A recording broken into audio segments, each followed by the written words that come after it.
நிறைய பேர் வந்து ஏலக்காய் மாலை போட்டோம் அப்படின்னா வந்து பணவரவு வரும், நமக்கு இருக்க கஷ்டம்லாம் குறையும், பண கஷ்டம் வந்து குறையும் அப்படின்ற மாதிரி நிறைய பதிவுகளில் சொல்கிறாங்க. இதுக்கான பின்னணி காரணம் என்ன சார்? ஏலக்காய் அப்படிங்கிறது வந்து ஒரு சின்ன சின்ன மருத்துவ குறிப்பு இருந்துகிட்டு இருக்குது. சமையல் சம்மந்தப்பட்ட விஷயங்களுக்கு வந்து ஒரு சாந்தமான விஷயம் வந்துட்டு இருக்குது அப்படிங்கிறத உண்மை. ஆனால் செல்வத்தை கொடுக்குது, செல்வத்தை சம்பாதிக்க வைக்குது அப்படிங்கிறது வந்து அது எதிர்மறையான விஷயம் அப்படிங்கிறது தான் உண்மையான விஷயம். அந்த மாதிரி ஏலக்காய் மாலை போட்டு எல்லா செல்வமும் சேருது அப்படின்னா ஏலக்காய் மாலை போட்ட எல்லாருக்குமே செல்வம் சேர்ந்துருக்குது அப்படிங்கிறது கேள்விக்குறி.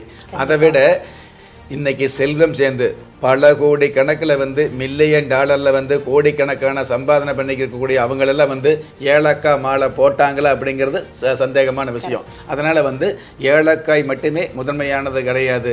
உங்களுடைய யதார்த்தமான உழைப்பு சம்மந்தப்பட்ட விஷயங்களில் எந்த நேரத்தில் உழைப்பு, எந்த நேரத்தில் துணிவு, எந்த நேரத்தில் பணிவு, எந்த நேரத்தில் பக்குவம் அப்படிங்கிற விஷயத்தை சரியான வகையில் கடைப்பிடிச்சிங்க அப்படின்னா நீங்களும் உங்களுடைய வாழ்க்கையில் ஓரளவு முன்னேற முடியும். சொந்த பந்தங்களுக்கு முன்னாடி சொந்த காலில் நிற்க முடியும் அப்படிங்கிறது உண்மையான விஷயம்.